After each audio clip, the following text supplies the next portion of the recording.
একটা ভিডিওতে যদি আমরা এতটা হয়ে যাই, যারা প্রকৃত পরিস্থিতির সামনে ছিল এবং এখনো আছে, তাদের সে পরিস্থিতির শেষ হয়নি। তাদের অবস্থা কিছু কি আছে? আমরা হেঁটে হেঁটে দিকে গেলাম কতগুলো ছবি, বাস্তব স্কাল্পচার অনুভব করার চেষ্টা করেছি সেদিন কিরকম ছিল, কি হয়েছিল।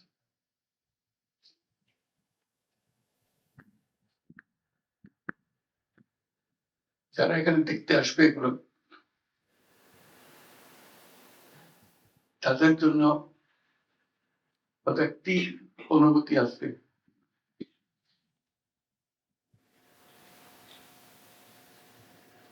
যে বাংলাদেশের সর্বনিম্ন বিন্দু কি এবং সর্বোচ্চ বিন্দু কোথায়, দুটোই কেন। সর্বোচ্চটাও দেখি, সর্বনিম্নটাও দেখি।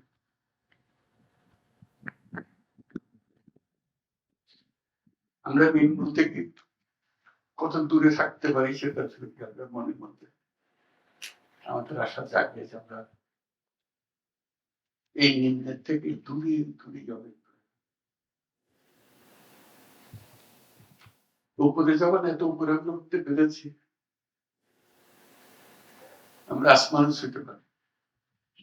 এই বর্ষা আসি এটুকু শুধু দেখার। পৃথিবীতে বহু জাদুঘর আছে, বহু মিউজিয়াম আছে,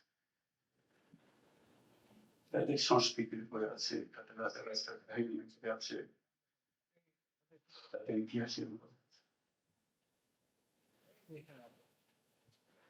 আমাদের মতো জাদুঘর আর কোথাও নেই। জীবন্ত একটা অনুভব করে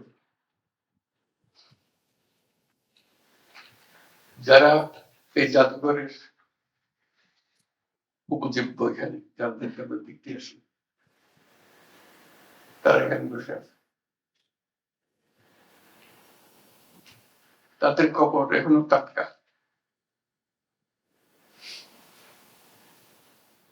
আমরা যে তাদেরকে জাদুঘরের মধ্যে আনতে পেরেছি,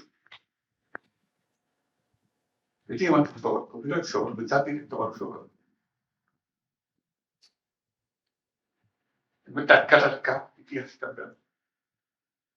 এত টাটকা ইতিহাস নিয়ে জাদুঘর বোধহয় দুনিয়ার কোথাও হয়নি, আশা করি আর হবেও না।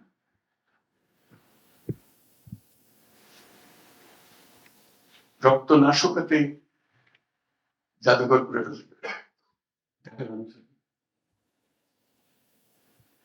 তার প্রতিটি জিনিস যেগুলো দেখছি এগুলো এখনো জীবন্ত কাহিনী, গুলো জীবন্ত কাহিনী, টাটকা কাহিনী। আমি একটু আগে যেটা বলছিলাম আবার বলি, যে প্রত্যেক বাংলাদেশি যেন একবার এই জাদুঘরে একটা দিন, পুরো দিন একা একি, বন্ধু বান্ধব নিয়ে না, সেটা অন্য জিনিস, একা একা একটা দীক্ষা, শুধু নিজেকে জিজ্ঞেস করার জন্য যে আমি কে, আমি কোথায়, আমি কোথায় যাব, কোথা থেকে আসছি। এটার জব এখানে আছে। নিজের জব নিজে খুঁজে বার করবে, কত লিখে দেবে না যে এটাই তোমার জব। এবং জাদুঘর যারা পরিচালনা করেছেন তাদের উপর অনুরোধ থাকবে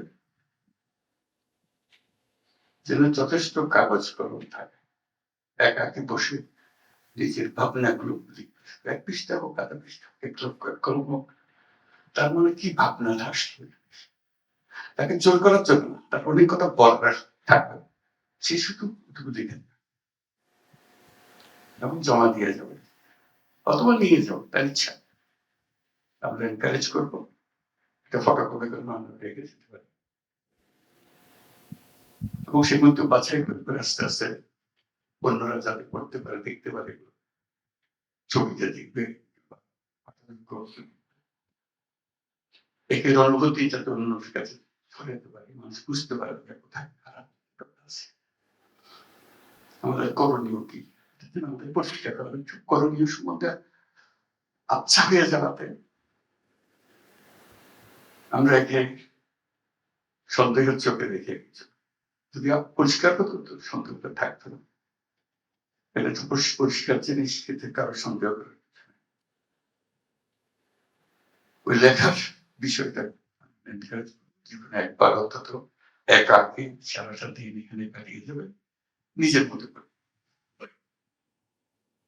আর একটা আসার কথা বলছিলাম যে আমরা মাঝে মাঝে দিশাহারা হয়ে যাই, অনেক রকমের চিন্তা, অনেক রকমের বিবাদ আমাদের মধ্যে এসে যায়, আমরা ভুলে যাই কোথা থেকে আসলাম। আমরা যখন পথ হারিয়ে ফেলি বিভেদের মধ্যে, এক একজন এক একদিকে যাওয়ার জন্য তাকিতে দাঁড়াতে অত্যাচার করে, আমার দিকে আসতে হবে না, খবরদার। এবং ঠিক বলে সে মনে করছে ঠিক করছে এটা। সেই সময় যখন আমরা বিভিন্ন মতে বিভক্ত হয়ে যাই, আমি প্রস্তাব করছিলাম যে যারা এই বিভক্তি লিড করছে তাদেরকে একসঙ্গে একটা দিন সকাল থেকে রাত পর্যন্ত গেলে একাকি কাটাক থেকে ঘুরে ঘুরে বেড়ায়, বসে চিন্তা করুন, রাত্রে একসঙ্গে খাবেন, হয়তো তাদের চোখ পরিষ্কার ভাবে ধরা পড়বে আমাদের করণীয়। কিছু আর্গুমেন্টে যেতে হবে, তর্ক করতে হবে। এখানে সমস্ত তর্কের অবসান, এখানে হলো আত্মবিশ্বাস।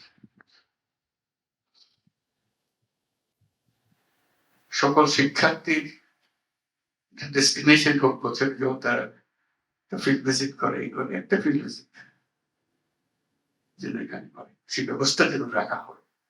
এটা কোনো পাঠদান করার জন্য না, জাস্ট ঘুরে বেড়ানোর জন্য, দেখার জন্য, তাদের প্রশ্নের জবাব দেওয়ার জন্য। কেন এটা করছে? এরা কারা? একটা কয়েক মিনিটের একটা ছবি দেখেই আমাদের এত কান্নাকাটি। সব কাহিনী একত্র করলে আমাদের অবস্থান কি হবে বলে? আমরা তো সেখান থেকে আসতেছি। যারা এটা তৈরি করেছে এত চমৎকার ভাবে, এখনো সম্পূর্ণ হয়নি, তাদের প্রতি আমরা কৃতজ্ঞ, জাতি কৃতজ্ঞ। অনন্য একটা জাদুঘর তৈরি করার, এই জাদুঘর এই দিশাহারা জাতির পথ খুঁজে নেবে, এখানে পথের ঠিকানা পাওয়া যাবে। এটি হলো এই জাদুঘরের বৈশিষ্ট্য। এটাকে জাদুঘর বলবো কিনা, এটা তো কোনো নতুন নাম হবে কিনা, এটার জন্য সেটা অন্যরা বিবেচনা করবে, কিন্তু এটা অনন্য একটা জাদুঘর যেখানে জাতি পুনঃ নিজেকে আবিষ্কার করবে।